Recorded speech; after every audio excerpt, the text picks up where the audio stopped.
En Naturhaus ayudamos a nuestros clientes a adquirir hábitos de vida saludables y a controlar su peso ideal para mejorar su calidad de vida, alcanzar su peso ideal. Todo acompañado de suplementos a base de productos naturales que ayudan a conseguir el objetivo de una manera sana y eficaz bajo un asesoramiento dietético gratuito. Dispondrán de un programa de cita regular y gratuito con un nutricionista que hará un seguimiento de su caso de forma permanente. Será su guía durante todo el proceso para que consigan su peso saludable y será también su apoyo emocional. Su nutricionista irá adaptando su plan de alimentación personalizado a medida que vayan avanzando en el tratamiento para asegurar que se mantiene su salud y se alcanzan los resultados deseados. Pidan cita en su centro más cercano o, si no hay cita online, en www.naturhaus.es. Bueno, no sé si queréis añadir algo más acerca del asunto de la sedición o de la malversación. Un último apunte y cambiamos Yo muy de poco, asunto. una cosa jocosa, es que según escucho a la vicepresidenta del Gobierno, vamos a proponer a Pedro Sánchez para el Nobel de la Paz. Bueno, yo creo, porque como es un no hombre dé de usted paz ideas donde David no me fastidie. y ha hecho, digamos, me cago en la ahí leche, Merche, que de son aplacar, capaces. A Barack Obama le costó la sociedad 8 meses, catalana, pero es alucinante. Son capaces, don Es Fernando, alucinante lo que pueden llegar a decir. de promover a Sánchez Castejón para tal honor. Yo evidentemente sí quería decirlo como catalán y español. Calviño, de verdad. Sí tenemos un problema en Cataluña. Es el genocidio cultural que se encuentra en Cataluña. Es el apartheid social que nos encontramos los españoles en Cataluña. Ese es el problema, Calviño. ¿Es que la izquierda no se entera de la barbaridad política que está ocurriendo en Cataluña? ¿Es que quiere acabar absolutamente, también físicamente, con todo lo que suena a patriota en Cataluña y en el resto de España? Es que parece mentira que tú utilices el Senado, Cámara de Representación Popular y de los territorios de España, para absorber con vuestra política basura el hecho de ocultar el genocidio y el apartheid cultural y social que se encuentra en Cataluña. Y para vosotros, recordaros que vamos a ir directamente a una moción de censura. Tenemos que ir a una moción de censura, se gane o se pierda, porque esto no se puede consentir. Ya os falta el hecho de que vosotros mismos deis un golpe de Estado, que Sánchez ya está muy cerca, porque si va a eliminar delitos y va a cambiar el Código Penal, es muy probable que nos encontremos ante un golpe de Estado directamente, ya no solo contra la sociedad española ni contra la Constitución, sino contra el rey. Bueno, luego les llevo el toro a ese caballo, pero quiero cambiar de asunto y quiero seguir pues, en esa clave que entrevera, como dicen en mi tierra, del tocino y del jamón, entrevera lo político y lo judicial. Y ahora vamos a hablar de Irene Montero, ya saben ustedes, de la ministra de Igualdad, una señora que ocupa un despacho que le dejó impoluto nuestro querido contertulio Mario Garcés. Luego te voy a preguntar por ese aspecto, no te preocupes, hombre, que seguro que a nuestros espectadores les suscita mucha curiosidad. La entrada en vigor de la ley del solo es sí está provocando las primeras reducciones de condena, y no será que no se lo habían advertido, para los delitos de abuso, que es una figura legal, como ustedes saben, suprimida con la reforma, y para también el delito de agresión sexual. La Audiencia Provincial de Madrid, por ejemplo, acaba de rebajar las penas de prisión de 2 condenados por este abanico de delitos, amparándose en esa reforma del Código Penal para los delitos contra la libertad sexual que inspiró Irene Montero. Los 2 autos revisan las condenas dictadas contra 2 violadores a petición de sus defensas. Los magistrados recuerdan en sus fallos que las leyes solo tendrán efecto retroactivo cuando beneficien al reo, como es el caso. Por este motivo se aplican estas reducciones, pese a que la ministra de Igualdad defendió en todo momento el escenario contrario y que la entrada en vigor de la ley del solo sí es sí implicaría el fin de la cultura de la violación. Antes de darle la palabra a Mario Garcés, a David y a Fernando Martínez Dalmau, quiero saludar en este punto por Skype a mi compañera Sandra León, de Libertad Digital. Sandra, muy buenas noches y bienvenida a Los Intocables, a Distrito. Muy buenas noches, gracias.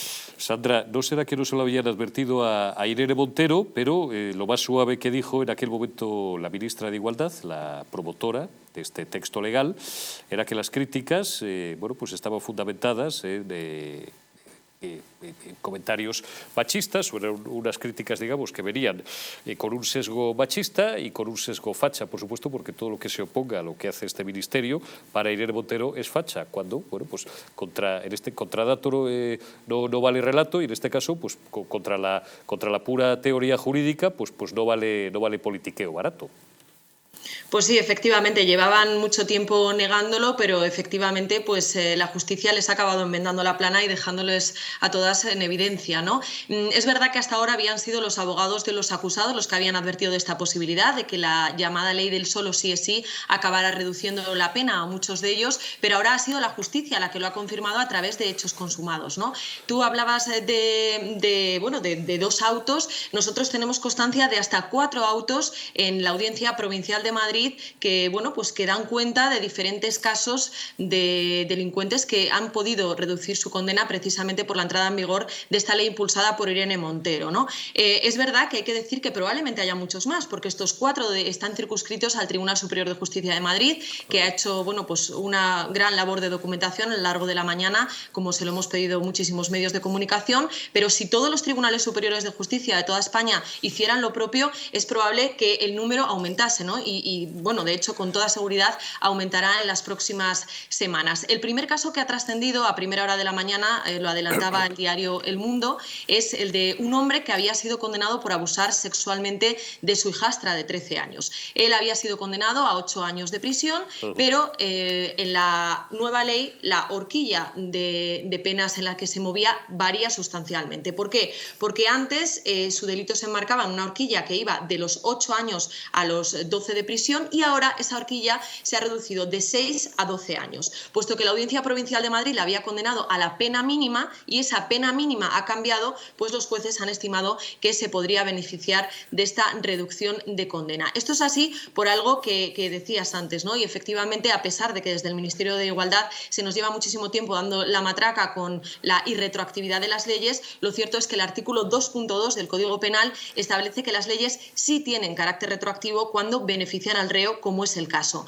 Hay un segundo auto relativo a un hombre que abusó sexualmente de una compañera de la infancia, había sido condenado a 6 años de prisión, ahora pasa a estar condenado a 4, y un tercero que sería un hombre que abusó sexualmente de su sobrina, un bebé de apenas 4 años, había sido condenado a 8 años y 9 meses de prisión y ahora pasa a estar condenado a 6 años y 9 meses de prisión. Todos estos casos, insisto, están circunscritos a este argumento. Se rebaja la pena mínima y, por tanto, como beneficia al reo, pues la ley tiene carácter retroactivo. Pero hay un último caso que a mí me interesa también poner de manifiesto, que es el de un profesor que había sido condenado por abusar sexualmente de varios menores, algunos de ellos alumnos suyos, les había pagado cierta cantidad de dinero a cambio de que se dejaran tocar y chupar ciertas partes del cuerpo, ¿no? Este señor había sido condenado a casi 7 años de prisión y, sin embargo, ahora pasa a estar condenado a 1 año y 3 meses de prisión.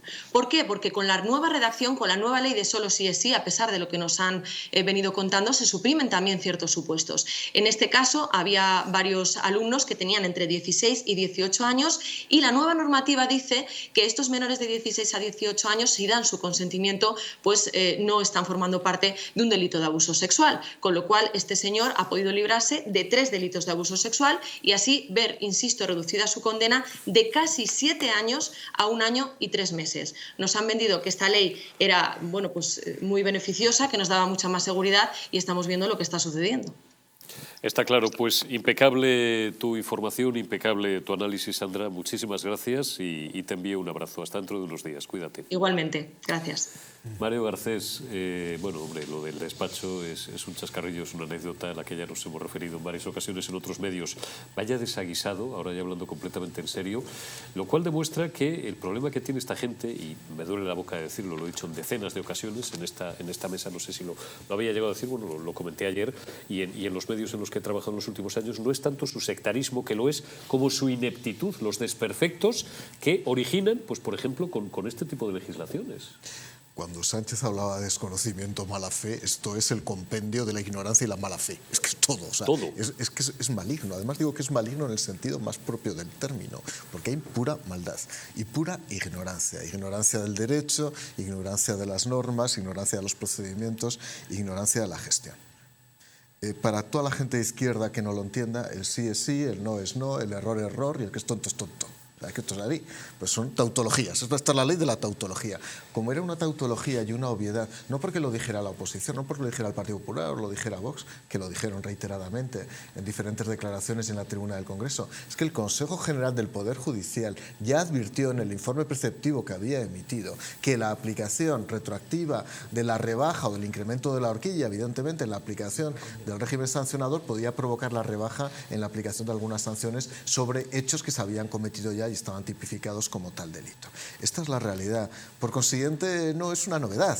Es que lo había dicho el Consejo General del Poder Judicial, ese órgano que ningunea a Irene Montero porque probablemente no tenga ningún valor, más allá del Consejo de Podemos de Distrito, que es lo más importante que ha debido tener en algún momento de su vida. Y por cierto, Irene Montero,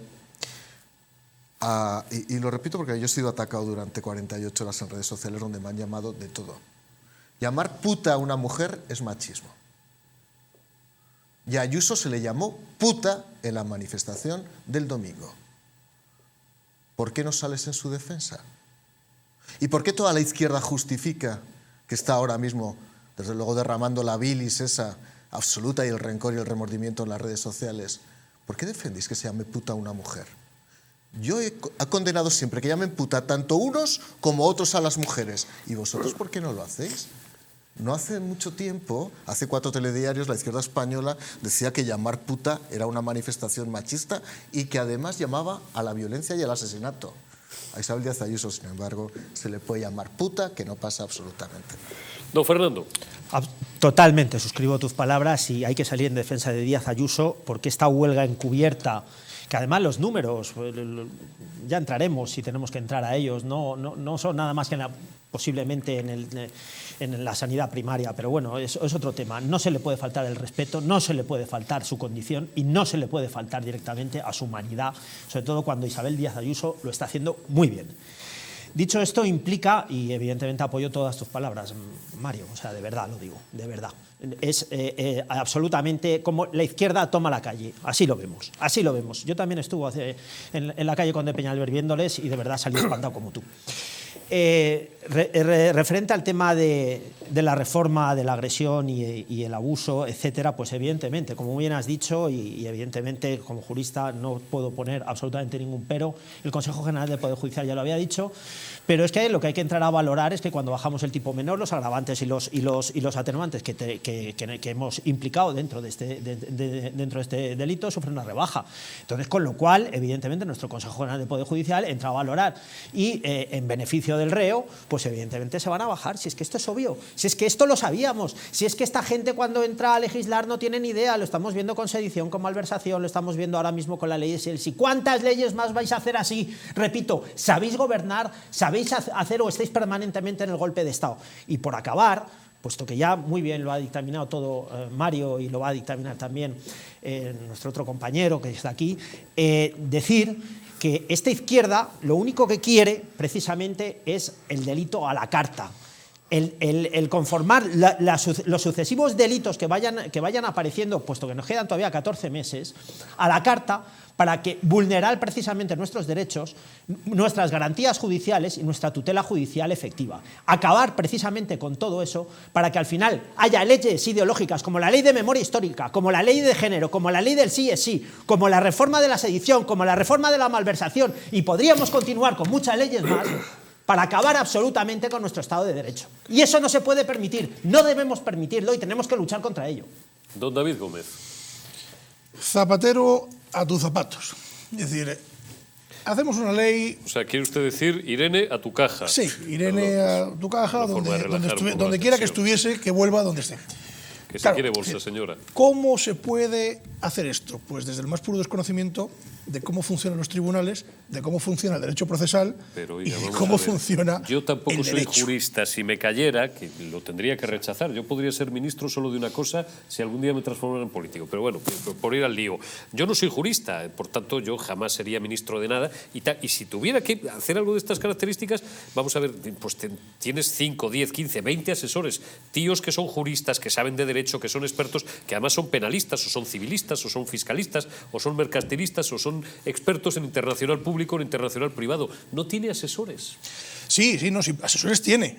El problema es que sean asesores que sepan de lo que están asesorando. Ese es el problema. Entonces, claro, nos encontramos ahora con este desaguisado que ha abierto un melón, acaba de abrir un melón procesal que vamos a alucinar, es decir, porque esto es la punta del iceberg. Bueno, lo acaba de decir Sandra. Empezamos con uno esta mañana, que leíamos El Mundo 2, ahora ya son 4. Y es que cuanto es estemos en las audiencias provinciales puede haber decenas. Decenas. Es que es escandaloso, porque además, muy probablemente, el que esté hoy en prisión, pues pedirá que se le aplique con retroactividad, porque hay una cosa que se llama indubio pro reo. Esto en latín es, en cuestión de duda, pues el favor siempre del reo.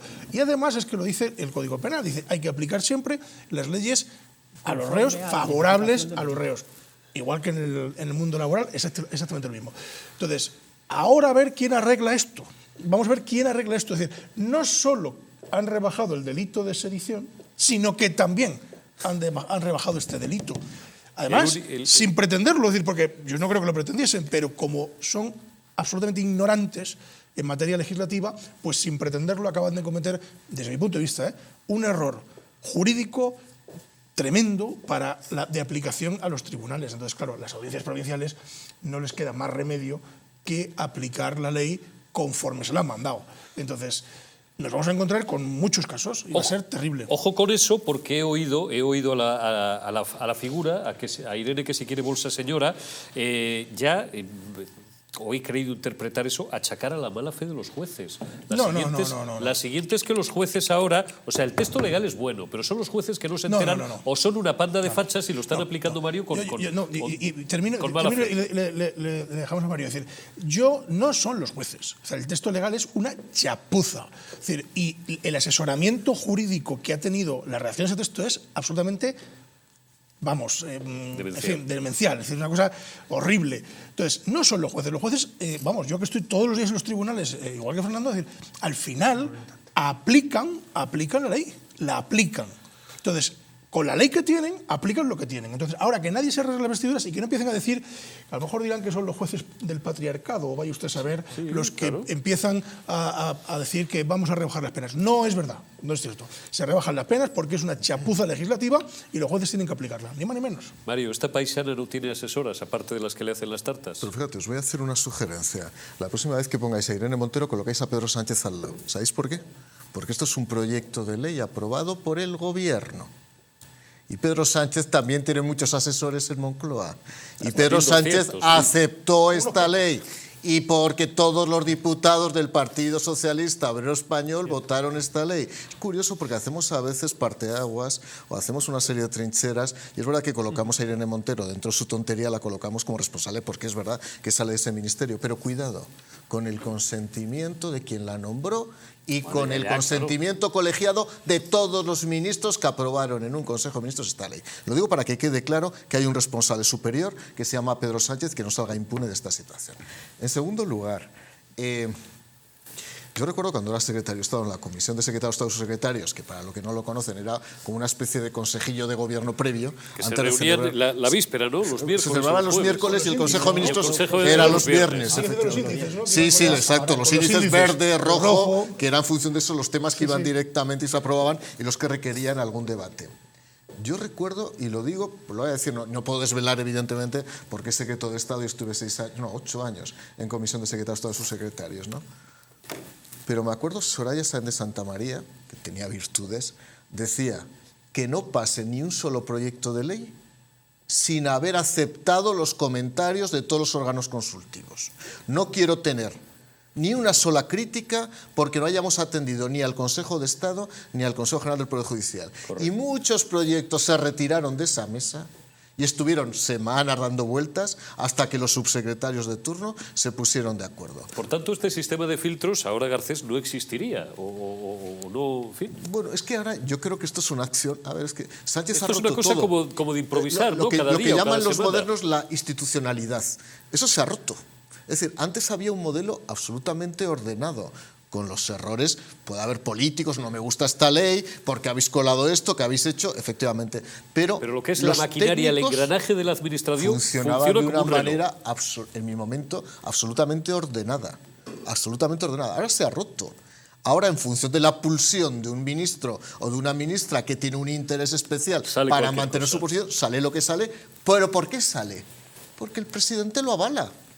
Porque si el presidente del gobierno no avalara ese proyecto, ya te aseguro, os aseguro, que habría filtros en Moncloa, o filtros en las secretarías generales técnicas, o filtros en la oficina de presidencia, o filtros en las subsecretarías que pararían el texto. Porque cada norma pasa el informe de la Abogacía General del Estado, de todas las subsecretarías, de todas las secretarías generales técnicas de presidencia y del Consejo General del Poder Judicial. Miles de personas que se están dedicando a eso. Pero esto lo ha pasado y no pasa nada. ¿Por qué? Porque se ha roto todo. Que son funcionarios de carrera, además, sí. la mayor parte de que ellos. Muchos de ellos, llevo muchos años, he sido presidente de una asociación, he sido vicepresidente de la Asociación de Cuerpos Superiores con Edmundo Val, fuimos los dos vicepresidentes, me están diciendo que están desesperados, que ven cómo se está rompiendo la profesionalidad de la administración pública, que no se les toma en consideración. Cuidado con eso. Yo siempre, fijaos, que puedo ser un tecnócrata, siempre he reprochado la tecnocracia también. Porque tan malo es el populismo como la tecnocracia. Y este país ha tenido de todo. Y el PP a veces ha padecido la tecnocracia propia. Ahora, cuidado como rompas todos los perfiles técnicos y todos los controles técnicos, porque te cargas también el sistema jurídico y el sistema político. Claro, porque puedes elevar a la categoría de norma pues cualquier ocurrencia, las cosas como son. Y vuelvo a insistir, es decir, el 90%, no sé el porcentaje, estoy improvisando, ¿no?, pero son funcionarios de carrera, son inspectores de Hacienda, son abogados del Estado, son, no sé, es decir, en grupo A de la administración son gente que se dedican a mirar con lupa cada cosa, pero si ya vale cualquier ocurrencia, entonces ya la administración no funciona como un reloj, entonces ya nos podemos esperar cualquier cosa. Y si mañana también se quiebra, por ejemplo, pues no lo sé, la cadena de cobros y pagos, pues van los parados el día 10 y no tienen su subsidio en cuenta, o no sé, o deja de funcionar esto. Y nos convertimos en un país al que yo quiero mucho, que está también en el sur de Europa, en el que no funciona nada. Te vas a hacer un DNI y tardas 4 días. Bueno, yo la verdad que siempre se cuela algo como fue el pacto del Majestic, querido Mario. Eso fue un tremendo error jurídico y un tremendo error político y un tremendo error, pero ahora no nos toca. vayamos al Paleolítico Superior, a 25 años. Ahora no toca, lo tenía que decir, pero no toca. Pero quiero decir con esto que evidentemente es que es así, es que siempre nos acercamos a los tipos que nos están, los tipos penales que nos están ocurriendo, como es la prevaricación, la malversación, el cohecho, etcétera, que están cometiendo esta gente, sobre todo la prevaricación y la malversación, posiblemente el cohecho, ya entraremos a verlo. Pero es que a la hora de legislar no saben legislar, a la hora de dictaminar las leyes no saben dictaminarlas, a la hora de ponerlas en ejercicio las leyes, como era el hecho político que ha significado la rebaja de rebelión a sedición y de la sedición a la ensoñación, tampoco saben ponerla. El hecho de reformar la agresión sexual y el abuso sexual de 8 a 12 a 6 a 12 también han cometido un error. Pero ¿qué saben hacer esta gente? Repito, ¿qué saben hacer esta gente? ¿Dónde está la frontera jurídica, puramente técnica, entre esto que estamos diciendo y la pura demostración de que han prevaricado? ¿Cómo se puede probar eso? Pregunto desde la perspectiva de un lego en materia de derecho. Es difícil porque evidentemente lo han hecho conforme a la ley a través de un decreto ley. Repito, a través de un decreto ley. El decreto ley lo puede haber hecho con. Es válido. Sigo con el chaleco de paisano de infantería que no estudió derecho. El decreto ley lo pueden haber hecho pues con toda la mala intención del mundo. Sí, pero les avala ese decreto ley. Es como, repito, sedición, rebelión, la reforma de la agresión, el abuso, repito, las leyes de género, etcétera, etcétera. Para mí, ¿dónde está la excepción? Pues precisamente en el tipo de enjuiciamiento y a lo que lleva el enjuiciamiento de los tipos de los delitos.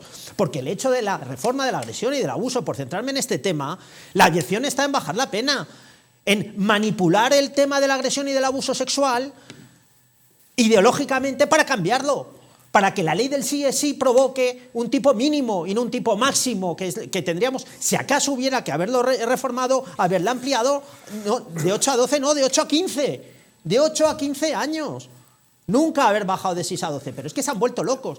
Y repito, por ahí va el tema de la prevaricación. Lo que pasa es que el tema de la prevaricación muchas de las veces conlleva el cohecho, la malversación, etcétera, etcétera, y se aplica directamente en tema de la función pública referente a estos problemas. Pero evidentemente que ideológicamente se acercan mucho, no, están constantemente en la prevaricación, no en la prevaricación administrativa, no en la prevaricación económica, pero sí en la prevaricación ideológica. No, Mario o David, ¿cómo se puede demostrar que han prevaricado, si es que se puede demostrar? Yo no lo veo, es decir, no lo veo. No lo veo porque ha sido un trámite parlamentario. Y lo que se preguntaría cualquier ciudadano. No lo veo. Es decir, yo lo que sí veo es que no han calculado el tiro porque no han hecho bien la ley. Es decir, porque son unos asuntos torpes, es decir, son unos ineptos. Es decir, todo ese batallón de asesores que tiene Sánchez y compañía, es decir, aquí se lo han pasado por arco del triunfo. Ha explicado muy bien, Mario, cómo es la cadena de filtros hasta llegar al Consejo de Ministros. Y después en el Congreso hay otra cadena distinta que pasa por comisiones o pasa por debates, etcétera, etcétera. Hasta que eso llega ahí. Claro, esta gente se lo ha cargado todo. O sea, absolutamente todo. Entonces, yo no veo que haya habido prevaricación, pero sí lo que veo es que estamos gobernados por gente que no tiene ni puñetera idea de lo que se trae entre manos. Porque uno puede ser ministro y no tener ni idea de lo que se trae entre manos. Eso es, no hay que ser ingeniero ni ir a Salamanca para ser ministro. Ahora, lo que tiene que hacer un buen ministro es tener sentido común, saber rodearse de gente que le asesore y que no le permita meter la pata. Y que no le permita jugar, en este caso, con los delitos de carácter sexual, que es con lo que ha jugado esta ley. Y ahora son los jueces los que les han dado un golpe de realidad, les han dado un portazo en toda la cara, diciéndoles, oiga, pues muy bien, usted aquí me ha mandado una ley, yo la tengo que aplicar y ahora usted aguante el San Benito porque la culpa es de usted. Vamos a ver, yo, y quiero provocar un poco a Mario con esto, efectivamente no hace falta ser ingeniero ni ir a Salamanca para ser ministro, pero yo siempre pongo el ejemplo, porque no sé, porque se me ocurre a mí, me parece a mí bien, de José Luis Corcuera, que era un tipo al que se ridiculizó cuando se le nombró ministro del Interior por Felipe González, porque era electricista, porque no tenía formación universitaria y tal. Pero claro, ya quisieran estas llegarle al suelo del zapato a Corcuera, que era un tío que tenía una altísima responsabilidad en UGT, que estaba negociando convenios colectivos, convenios sectoriales, del cual dependían las subidas, las bajadas de sueldos. No hay comparación. Las modulaciones de franjas horarias de 2.000, de 3.000, de 4.000, de 5.000 trabajadores con estas que no saben absolutamente nada, Mario. Es decir, la prevaricación, yo sigo la prevaricación. Dame tu punto de vista. Vamos a ver, la prevaricación es un tipo penal consistente en la adopción de un acuerdo que es contrario al ordenamiento jurídico a sabiendas con dolo y con culpa grave. Dolo y culpa grave. Vamos a ver. En este caso, si tú modificas una ley, no se está produciendo el tipo de la prevaricación. Tú puedes estar de acuerdo o no con la modificación de una ley. Yo, evidentemente, estoy radicalmente en desacuerdo con prácticamente todas las leyes. En este caso, además, era una ley orgánica porque es la reforma del Código Penal. Yo estoy en desacuerdo absoluto con las reformas que hacen, pero no prevarican. ¿Dónde pueden estar los problemas? En la descomposición moral, que evidentemente la tengo que combatir moralmente en el Congreso con mi voto, y dos, en otra corruptela que hay, que es la corruptela de las enmiendas que hablaremos, que es como hay gente que coloca enmiendas prácticamente en un mercadillo de enmiendas por intereses que vienen detrás, que yo siempre pongo pie contra la pared y hago un análisis racional de todo lo que viene, ¿no? Ahora, por lo tanto, no hay una prevaricación. Del eje ferenda, como decimos los juristas, cuando se están produciendo procesos de elaboración de normas no hay prevaricación. Se podrá estar o no de acuerdo. Ojo, cuestión diferente es tener que tomar en consideración un informe preceptivo y vinculante para emitir un acto o una ley y no haberlo hecho. Ahí sí que podría haber una prevaricación. ¿Porque eso es discrecional o está normatizado? No, o sea, hay casos en que los informes son preceptivos, es decir, hay que emitirlos obligatoriamente, y en algunos casos son vinculantes. ¿Qué significa? Que si no te ajustas a lo que ha dicho el informe, estás prevaricando. Ahí sí que estás prevaricando. Y por cierto, eso es la prevaricación para que lo entienda todo el mundo, y luego está la prevaricación con cohecho y con malversación de fondos. El cohecho, cuando te lo llevas. Cuando te lo llevas, o cuando además malgastas los fondos públicos. Y la última consideración. Es gravísimo lo que estás diciendo, Belarra, respecto a que si los jueces son de una catadura u otra, que a veces desprestigias a los jueces, o lo que es peor, has llegado a desprestigiar a los abogados defensores. Sí, sí. Exacto. A todo el mundo que cuando se ponga no a os ellas. gusta, claro, cambiáis las normas, amnistiáis, presionáis a los abogados, presionáis a los jueces. ¿Pero dónde habéis salido? De la caja al supermercado más tonto este país, porque esto era una lección básica del instituto. Está claro. Publicidad, último corte y volvemos en un minuto. No se vayan.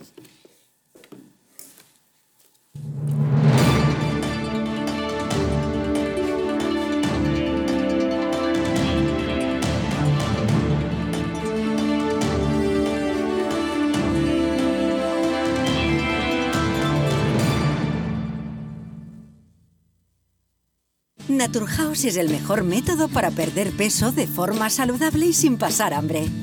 Desde la primera visita, una asesora te enseñará a cambiar tus hábitos hasta alcanzar tu peso perfecto.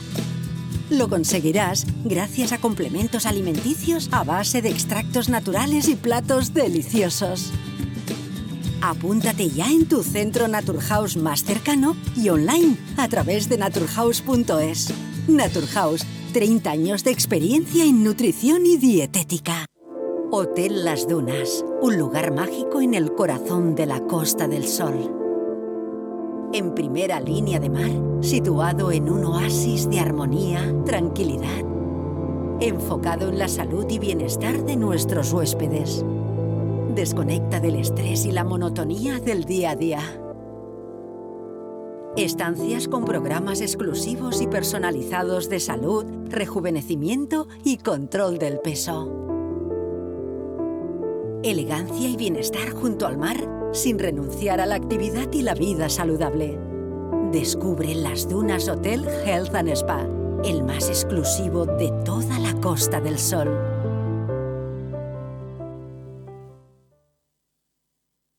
Estás a solo unas horas de que parafarmaciamundonatural.es te haga llegar tu pedido con regalo incluido. Más de 25.000 productos de las principales marcas. Te esperamos.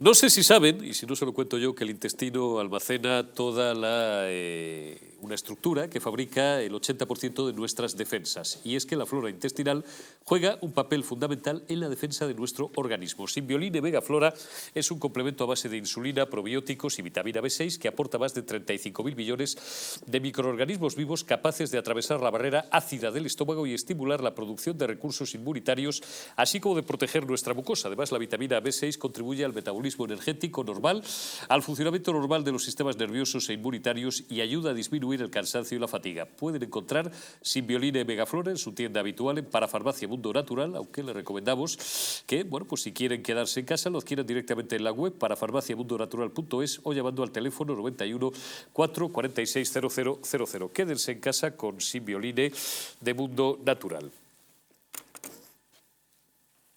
Abrimos la última hora, si el catarro nos lo permite, de estos intocables, de este martes 15 de noviembre, y lo hacemos, pues, bueno, como cada semana, y no como cada día, pero prácticamente como cada día, abordando la cruda realidad económica que tenemos por delante y lo que te rondaré, Morena, y la que nos espera. Hoy Nadia Calviño, pues, bueno, vamos a demostrar que o el gobierno vive en la inopia o es que son realmente unos auténticos test salvados, porque al término del Consejo de Ministros, antes la hemos escuchado, el rifirrafe que mantenía con Javier Maroto en el Senado, pero 3 horas antes, en la rueda de prensa posterior al Consejo de Ministros, volvía a trazar unas previsiones de crecimiento, pues que, según todos los organismos, que no sean el propio gabinete, pues distan mucho de ser reales, ¿no? No son más que una ensoñación o una prueba, insisto, vuelvo a repetir, de que el gobierno vive en la inopia. Dice Nadia Calviño que terminaremos el ejercicio con un crecimiento de un 4,4 y esto ya llevan muchos meses, muchas semanas, sobre todo las últimas semanas, insistiendo en ello, en que vamos a crecer muy por encima de la media europea. Es decir, que BBVA Research no se entera de nada, que el Banco de España, el señor Pablo Hernández de Cos, no se entera de nada, que el funcionario aquel famoso, que a lo mejor ya le ha cesado al pobre, del Instituto Nacional de Estadística porque osó pronunciar el término, el vocablo recesión, no se entera de nada, Funcas no se entera absolutamente, nadie se entera de nada. Los que se enteran de todo son el gobierno de la nación, que además, claro, hoy estaba crecida, Nadia Calviño, perdón, no he querido hacer un chiste malo, crecida sobre sus tacones, la buena de Nadia Calviño, porque la inflación se ha reducido, Mario, a un 7,3%, lo cual no quiere decir que los precios hayan bajado, simplemente que está subiendo un poquito menos. Y bueno, pues el resto del paisanaje, mientras tanto, contempla comiendo palomitas cómo estos se aplauden entre ellos, se ríen de nosotros y la cesta de la compra cada vez es más cara y la luz y la energía cada vez es más cara y hay gente que ya no puede pagar la hipoteca y hay gente, leía hoy un informe que, ya no, lamento no recordar la fuente porque todos los días hay lamentablemente 2 o 3, que databa en 2,7 millones en España las familias que están ya en pura pobreza energética. A todo el mundo, los precios no bajan. Los precios no bajan. Vamos a ver, cuando la inflación ha colocado el nivel de precios a un determinado umbral, lo que hace es mantenerse ahí. Desde el febrero del año pasado que empezó la cuesta de la inflación. Hasta ahora, el precio del aceite de girasol ha subido un 51,6%. El importe, por ejemplo, del pan ha subido un 15%. El importe del azúcar ha subido el precio del azúcar ha subido un 30%.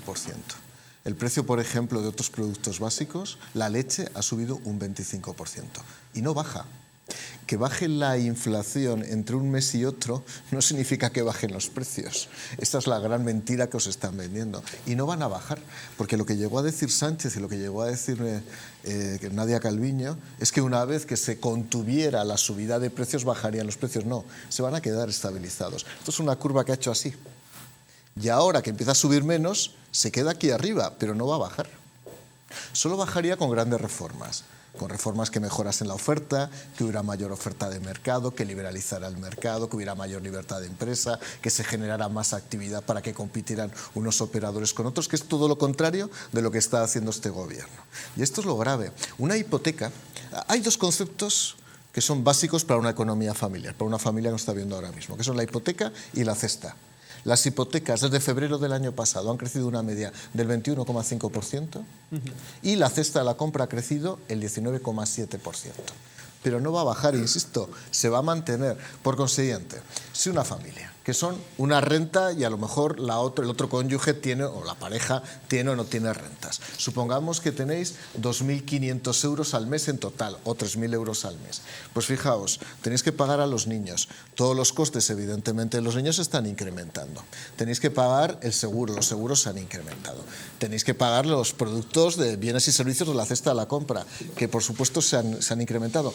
A quien le viene bien, eso sí, es a la agencia tributaria, que hablo como inspector de Hacienda. 27.000 millones más de recaudación que llevan este año sobre lo que se había previsto inicialmente. Ojo, por el IVA, quiere usted decir, exacto, no es producto del crecimiento económico, sino es producto del IVA. O sea, además del IVA les sablean.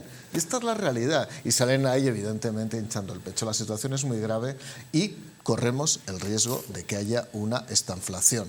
Y luego hablaremos de lo que es una estanflación. Luego hablamos de lo que es una estanflación. Claro, dice mi querido Daniel Lacalle, el cual se acaba de estrenar hoy. Espero que hayáis visto Economics, el primer programa Economics, y si no, pues lo podéis recuperar en cualquiera de nuestras plataformas o en YouTube. Dice Daniel Lacalle, claro, la izquierda es muy aficionada, los keynesianos son muy aficionados a arguir que, a pesar de la inflación, o precisamente gracias a la misma, crecen los ingresos, claro, porque es verdad que al principio hay un efecto, digamos, hasta que la gente se retrae y de repente, ¡zas!, es cuando llega el hachazo, cuando llega el bajonazo, ¿no? Eso lo hemos visto en Argentina, pues en varias ocasiones, en los últimos 25, en los últimos 30 años, y ojo que vamos por ese camino, que el gobierno está muy crecido porque, como ven o se encargan de trasladar el mensaje y la propaganda de mirad los fachas, vuelvo a lo de siempre, que dicen que viene el lobo y el lobo no acaba de venir. Claro, ellos lo que quieren es llegar, aunque sea exhaustos y con la camiseta rota, hasta la meta, que es la meta son dentro de 13 meses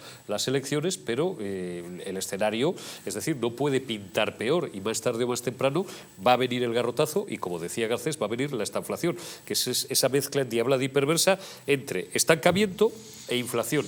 Sigue subiendo la inflación y llega un momento en el que se retrae, se contrae, no, se paraliza completamente la actividad económica. Cierto, bueno, interesante debate el de Keynes versus Hayek, Popper, von Mises, etcétera. Bueno, ese es otro tema que ya entraríamos, muy interesante. Mucho. Pero ya me gustaría a mí que nos diera clase Daniel Lacalle, de verdad lo digo, sinceramente. Pero voy a los datos. Los datos son que la economía no funciona, hay una deceleración, el PIB se está estancando hoy en día, el crecimiento es negativo. Bueno, el crecimiento lo hemos visto, el FMI daba el 1,2, el Banco de España el 1,4, el BBVA, todos estamos equivocados, el AIREF el 1,5, Funca, lo hemos dicho, 0,7, Goldman Sachs 0,6, el Instituto Nacional de Estadística 0. Sí. Y la Autoridad Fiscal menos 0,2, menos 0,3. Bueno, yo no sé esta gente por dónde va, ¿no? Esto es referente al crecimiento negativo. El empleo está cayendo porque es un empleo subsidiado a través de la administración pública. Se está contratando más por la administración pública, además en precario. Además en precario, el 60%, siempre lo decimos, el 60% de los empleos que crea la administración son contratos fijos discontinuos. No son indefinidos antiguamente, el 60%. Luego entonces son la primera pata que se quiebra dentro de la propia administración, cuando entraremos a ver que 14,2 millones de nóminas públicas son mantenidas por 17 millones de nóminas de empleo privado. Y eso es una barbaridad. El coste laboral se encarece. Se encarece en el momento que hemos aumentado todos esos costes laborales subiendo el SMI, etcétera, etcétera, etcétera. Que bueno, que todo exige evidentemente un largo debate, ¿no?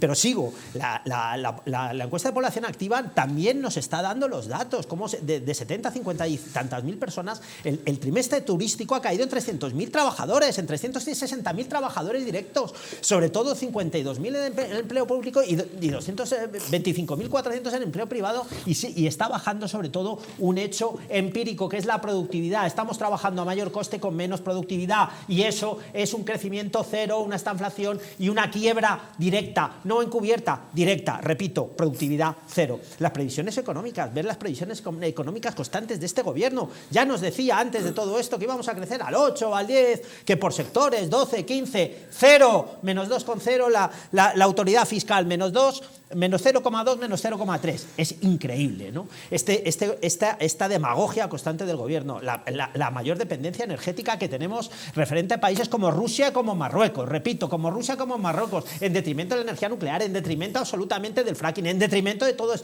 Gasto público. Siempre doy la cifra, 348.000 millones nos cuestan las autonomías, repito, 348.000 millones nos cuestan las autonomías, más los sucesivos gobiernos, más los gobiernos que nos están mal gobernando. Más impuestos, repito, mayor impuestos absolutamente a todo, incluidos el impuesto directo, como bien dice Mario Garcés. El mayor impuesto que nos mete la mano en el bolsillo y nos roba se llama inflación, repito, se llama inflación, mayor impuesto de inflación. Evidentemente, Mario, la presión fiscal ha subido del 48 al 51%. Es una barbaridad absoluta la presión fiscal directa, porque la indirecta la sufrimos todos, absolutamente, cuando echamos gasolina, cuando ponemos, repito, las hipotecas, Mario, es verdad, del 32 al 36, una media subida de hipotecas de 700 a 1.000 euros, no lo podemos aguantar, la quiebra. La inflación ya lo hemos visto. Estos son los datos. La subida de la luz, la subyacente se ha disparado muy bien, alrededor del 15%. Pero es que hay algo que esté funcionando en este gobierno. Hay algo, alguna sola medida económica que pueda tomar este gobierno, lejos de que seamos keynesianos, de Hayek, de Popper, de Mises, etcétera, que se pueda tomar. No, falso, mentira, no sabéis gobernar. Vamos a escuchar a Nadia Calviño y le doy la palabra a David Gómez. Todos los indicadores muestran que la economía española mantiene fuerte y sostenido en 2022, incluso mayor del previsto anteriormente. Después de 3 trimestres, apunta a que en 2022 la economía española crecerá por encima del 4,4%. De hecho, todos los organismos internacionales están en estos días revisando al alza sus previsiones de crecimiento para España y sitúan claramente nuestro país por encima de la media de la Unión Europea y de la zona euro, tanto en 2022 como en 2023. Dado que no disponemos de datos del Instituto Nacional de Estadística avanzados del cuarto trimestre del año, de este trimestre del año, el indicador sintético de actividad, que como saben lo que hace es recoger toda la información económica y estadística disponible en cada momento del tiempo, este indicador nos permite tener información más actualizada y seguir así el pulso diario de la economía. Y este indicador muestra esta senda positiva que se mantiene hasta este momento, incluso en un contexto internacional de máxima incertidumbre debido a la guerra en Ucrania, las tensiones geopolíticas, la inflación, la normalización de la política monetaria a ambos lados del Atlántico y las disrupciones en las cadenas de suministro globales. En definitiva, se confirma que estamos ante una salida de la crisis muy diferente a las del pasado, gracias a los cambios estructurales que están en marcha en ámbitos como el empleo, el sector exterior, las cuentas públicas o la inversión, impulsados por el Plan de Recuperación. Bla, bla, bla, bla, bla. Los cambios estructurales habría que hacerlos en esa ideología caduca y periclitada llamada socialismo, don David. Yo siento decirle a don Mario y a don Fernando que no se han enterado de nada. Venga, cuéntenos. Absolutamente de nada. Cuéntenos. Estamos en el Mucho peor disparadero de las elecciones. Es decir, estamos haciendo campaña electoral desde hace meses. Llevamos 4 años esa y medio recaudación, sí, no, y seguiremos, pero hasta que lleguemos. Es decir, esa recaudación de Hacienda, ¿a dónde cree usted, don Mario, que va a ir a parar? Al pan y al circo. sea, esa recaudación de Hacienda va a ir a seguir haciendo campaña electoral. Y me hace gracia lo que dice Nadia Calviño, dice, la superación de la crisis, pero si no había crisis. Según ellos no había crisis, ninguna. ¿Dónde ha aparecido la ecuación crisis en el discurso del gobierno? En ningún momento. Ahora aparece y dice, la superación de la crisis. ¿Por qué? ¿Por qué ese discurso? ¿Por qué estamos viendo esa reflexión? Porque estamos en campaña electoral. Es decir, lo que hemos percibido los españoles durante todo este tiempo es que nos llevan las cosas muy mal económicamente. El gobierno nunca lo ha reconocido, nunca ha hecho nada en favor, nunca ha hecho reformas estructurales de gran calado para que repercuta en la economía de los españoles. Nunca lo ha hecho. Sin embargo, ahora nos dice, estamos superando la crisis. ¿Por qué? Porque estamos con la vista puesta en las municipales, en las regionales y en las nacionales. Es decir, estamos con esa vista puesta. Luego, lo que estamos aquí en este momento es viendo una escenificación de todos los ministros encaminada a ganar unas elecciones, ni más ni menos.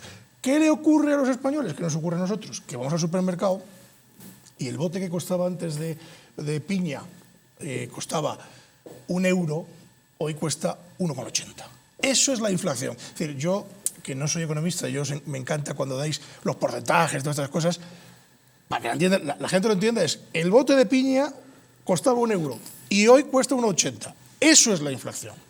Eso es lo que se mete el gobierno entre pecho y espalda, que va a usar, ojo, va a usar ese dinero para hacer campaña electoral. No lo va a usar para paliar grandes cosas. No. Ese dinero se va a usar intencionadamente para realizar campaña electoral y si no, ya nos sentaremos en esta mesa y lo hablamos. Bueno, remáteme, Mario, el bloque económico y vamos a terminar divirtiéndonos un poco. España es el único país europeo que no ha recuperado los niveles de riqueza previos a la pandemia. Correcto. El único, y lo dice Eurostat. Para que lo entienda todo el mundo. Imaginaos que antes de la pandemia en vuestra casa obteníais unos ingresos, los dos cónyuges, de 2.500 euros en total. Pues en todos los países europeos han vuelto a tener 2.500 euros ya, o más. Aquí. Salvo en España, que seguimos con 2.000, 2.100, 2.200. Para que todo el mundo lo entienda. Y lo que es la estanflación, para que todo el mundo lo entendáis, es crecimiento cero negativo con inflación. ¿Qué supone eso? Que no habiendo recuperado esos 2.500 euros que ganabais antes de la pandemia, vais a tener además seguramente menos ingresos, porque al no crecer la actividad económica cae el empleo o el empleo es más precario y sin embargo los precios, cuando tengáis que ir al mercado, vais a tener que pagaros mucho más altos. ¿Cómo se puede vivir con rentas salariales que van a disminuir subiendo los precios de los precios básicos, de los productos básicos con los que hay que vivir? Eso es la estanflación. Con lo cual, además, os retraeréis de ir a comprar, de ir a gastar el dinerito, porque tenéis mucho menos, por no decir tirando a nada, con lo cual se producirá un estancamiento económico ya del todo, con lo cual... Eso en mi tierra lo llaman ahogar, cuando uno se enfada con otro y dice, te ahogo como un pollo. Pues esto, estrangular absolutamente todo el sistema. Y a eso es a lo que vamos. Bueno, vamos a terminar los últimos minutos de estos intocables de este martes 15 de noviembre de 2022, pues un poquito distendidos. Vamos a hablar del G20. Tranquilos, no os vayáis, que además luego os voy a contar la película que os vamos a poner en Distrito Televisión. Os supongo enterados de que el Figura se ha entrevistado con el líder chino. Perdonad, siempre me excuso de la misma manera, como no hablo chino, yo lo llamo Xi Jinping, que es el líder chino, el presidente chino, que también ha estado con Biden en los últimos días. Bueno, pues China es un actor, como sabéis, sobresaliente, y el que no se haya enterado todavía, pues tiene dos trabajos. No sé si para bien o para mal, pero desde luego el eje está cambiando, el eje ya no pasa por el Atlántico, pasa por el Pacífico y se está desplazando hacia el este.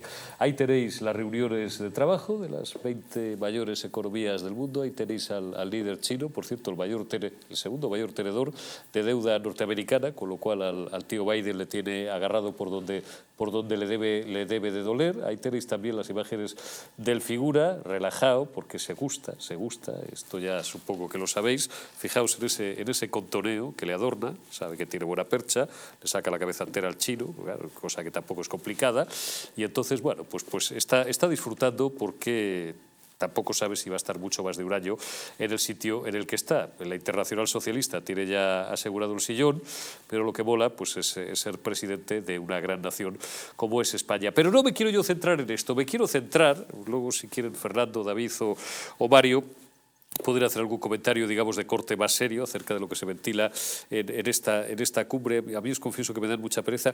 Me quiero yo centrar en la parte lúdica, que es los comentarios, las risas, los cotilleos, la curiosidad, el asombro, el cachondeo en otros casos, que han despertado la indumentaria del presidente del gobierno y de su señora. No sé si lo habéis visto y si no, pues ahí los tenéis. Bueno, no la voy a calificar. Se han vestido, Begoña y él figura, con la indumentaria tradicional indonesia durante la cena de gala en Bali. Es una vestimenta, estoy leyendo las crónicas, el Socialité, el papel cuché, porque no entiende uno mucho de esto, una vestimenta atrevida y colorida que no ha pasado inadvertida para nadie y que han vestido la mayoría de mandatarios del grupo de los 20. La pareja ha acudido al evento organizado en el Parque Garuda Wisnu Kencana, disculpadme que no hablo indonesio, tampoco, una de las principales atracciones turísticas de la Isla de los Dioses, siguiendo el protocolo de vestimenta marcado. Coloridas prendas adornadas con motivos florales. Sánchez ha elegido la tradicional camisa indonesia batik, estampada en tonos azules y morados.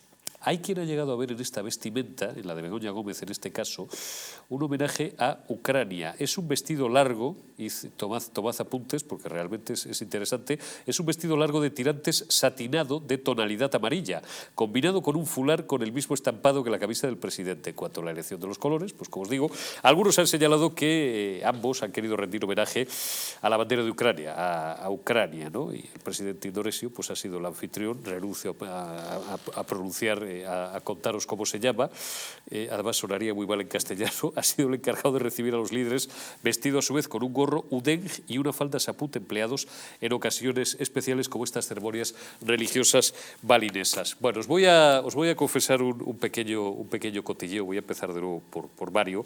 Yo esta mañana, cuando he empezado a recibir las fotos por WhatsApp, los periodistas pues somos cachondos, somos un poco descarados, tenemos muchos grupos siempre abiertos de WhatsApp, nos intercambiamos imágenes entre nosotros. Yo pensaba al principio que era un fake, digo, pero esto es real. Y no, eran imágenes, y entonces pues he apelado, por supuesto, a quien está más informado que nosotros y a quien sabe, y le he preguntado a Mario Garcés, le he dicho, oye, ¿has visto esta imagen del presidente del gobierno? Esto es real, no es un fake. Yo estaba mañana votamos las enmiendas a la ley de presupuestos y cuando lo he visto he pensado que era una broma. No sabía que era Antonio el Balinés, que parece una película de Torremolinos 1973, solo falta ya. Pero ¿cómo disfruta? Se le ve suelto a la figura. Le gusta esto. Yo ayer estuve en la Gala Woman y si hubiera ido ahí hubiera llamado la atención también. La vistiendo así, yo de verdad que no he visto así. Pero es verdad lo que me sorprende. Luego nos cuentas, estuviste bien acompañado además. No, pero no puedo contar cómo estuve. No, se dicen los pecados, pero no los pecadores. No los pecadores. No, pero lo que sí puedo decir es que efectivamente se gusta. Lo de gustarse uno mismo, a mí me parece bien. Si uno se quiere gustar, que se guste. El problema es que eres mi presidente del gobierno. Y el problema es la cantidad de fuegos y el lío que tiene organizado en España. Claro, hombre, me dirán, es su obligación. Sí, es su obligación. Estamos intentando terminar de una forma de un David desenfadada, pero esto, claro, vamos a ver, ahora me voy a poner del lado de nuevo del ciudadano de infantería. Es decir, a un tío que acaba de perder su puesto de trabajo, que no puede pagar ya el comedor de los niños. Claro, vamos a ver, esto hay que atenerse a las normas del estricto protocolo, porque si no lo hiciera además le estaríamos dando por todo lo contrario, efectivamente, pero esto hay mucha gente que, perdónenme que son casi las 12 de la noche, voy a utilizar una expresión malsonante, esto hay mucha gente que le encabrona, porque piensa pues que el tipo está pues eso de sarao y haciendo un poco el moñas mientras tiene España destrozada. Sí, ya no solo eso, sino que se ha convertido en una costumbre en que en ese tipo de cumbres disfracen a los jefes de Estado, disfracen a los presidentes de gobierno. Como si aquí les vestimos de la carterana. No, pero lo hemos visto muchas veces, los han disfrazado muchas veces, de todo tipo, con guayaberas, con millones de cosas. Nunca lo he entendido. Es decir, entiendo que es un guiño regional al país donde está, bueno, perfecto. Pero es que vemos cosas de gente que se siente verdaderamente incómodo disfrazado de esta forma. El presidente no. El presidente Sánchez no, él está encantado, incluso se podía haber vestido de lagarterana, que él hubiera ido feliz de la vida porque sería el centro de atención. Esto que apuntas de la bandera de Ucrania, oye, si eso es así, pues hay que decirle que le honra, es decir, si esto es verdad, pues mira, me parece bien. Las crónicas me parece bien, pero repito, es decir, no sé por qué los tienen que disfrazar. Yo entiendo que cuando hay una cumbre aquí de la OTAN, los podemos disfrazar de baturros o de chulapos o yo qué sé. No lo sé, es decir, no lo sé. A mí eso me parece, sinceramente, me parece una auténtica chorrada. Me parece una auténtica chorrada que los disfracen. Me parece una bobada porque irían estupendamente con un traje de chaqueta y corbata y chimpum. O les ponemos una barretina, don Fernando, en homenaje a su tierra. Hombre, no, ya hasta ahí podíamos llegar. Hasta ahí podíamos llegar. Hasta ahí podíamos Eso llegar, no. ¿no? El hecho, ¿no? Yo aquí es que veo, y por rebajar un poco este tono que hemos tenido durante toda la tertulia, aquí se junta la persona con el personaje. Y lo vemos en el momento que se ha quitado la corbata y la chaqueta. Y yo veo el lado más oscuro y peor de Torrente. Y cuando no estoy viendo al Joker, ¿no? Cuando se quita la careta, ¿no? Yo lo que veo a Sánchez es como al Joker y no a Torrente, ¿no? Porque el hecho, bueno, su mujer no voy a decir pero nada. Mira, porque, está encantado, mírale cómo sonríe el tío. Claro, ¿eh? es que le falta la careta, le falta la sonrisa y es el auténtico Joker de la política, ¿no? Es el que ha acabado con todo, chino rápido, vamos. Yo creo que Joaquín Phoenix, que es el que hace la película de Joker, que por cierto lo hace extraordinariamente bien, y el mensaje social que tiene esa película es que se inspiró en Sánchez directamente, ¿no? Referente al tema de la política. Por cierto, se inspiró en Charles Chaplin y en la canción Smile, pero eso lo Vamos a terminar hablando de cine que nos gusta a todos, empezando por Garcés. Lo contaré Garcés. otro día porque se inspiró en la canción Smile, una canción maravillosa de tiempos modernos de Charles Chaplin, ¿no?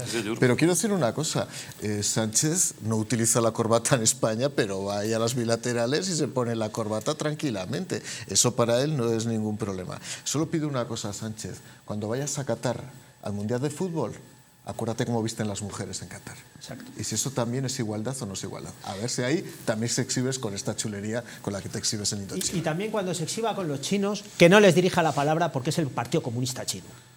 Que está haciendo muchas alianzas con el Partido Comunista un Chino. sello, que ha ido con el sello. Que acaban de terminar el Congreso. Que ha ido con el sello. En vez de un sello, les hace un billete. Claro, no, el sello es para Cuellos, el sello es Aravaca y el sello es Torrijos. Les hace un billete. Ese es Fíjate el sello. cómo se las gastan, que pusimos hace 15 días o hace 3 semanas las imágenes, cómo desalojaban 2 tíos de seguridad al anterior, que primero nos habían contado que es que se encontraba mal. No, viendo la secuencia completa no se encontraba Viendo la mal. secuencia Le invitaron completa, a abandonarla. le invitaron a abandonar y no le agarraron de los sobacos, con perdón de milagro. Bueno, nos tenemos que ir. Disculpad, o espero que os haya agradado, que lo hayamos hecho, que hayamos concluido de una forma distendida después de una tertulia de alto voltaje y con un altísimo nivel por parte de nuestros 3 contertulios. No me quiero despedir sin antes recomendaros la película que os dejamos ahora, en cuanto terminemos, en Distrito Televisión, Tierra de Héroes. Nacionalidad norteamericana, es un drama de época. Fijaos qué reparto. Tommy Lee Jones, uno de los más grandes actores, creo que no suficientemente bien valorado, Robert Urich, este era de las series de cuando yo era pequeño, y bueno, pues es una adaptación de la novela de Howard Fast sobre la batalla de Lexington, 1775, que fue el punto de partida de la guerra de la independencia de las colonias americanas contra Inglaterra, 1775-1783. Es una película interesantísima, de verdad, yo no la he visto, pero vamos, en cuanto llegue a casa me la voy a recuperar porque sin duda merece la pena. Don Mario Garcés, muchísimas gracias por habernos acompañado.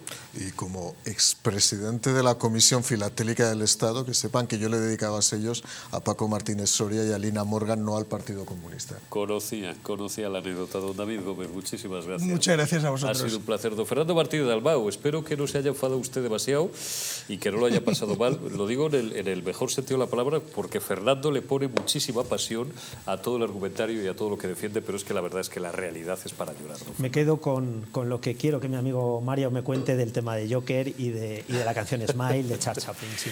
Muchísimas gracias por habernos acompañado. Mañana será miércoles 16 de noviembre, habrá más información y como siempre os la contaremos con los mejores analistas. Cuídense y hasta mañana.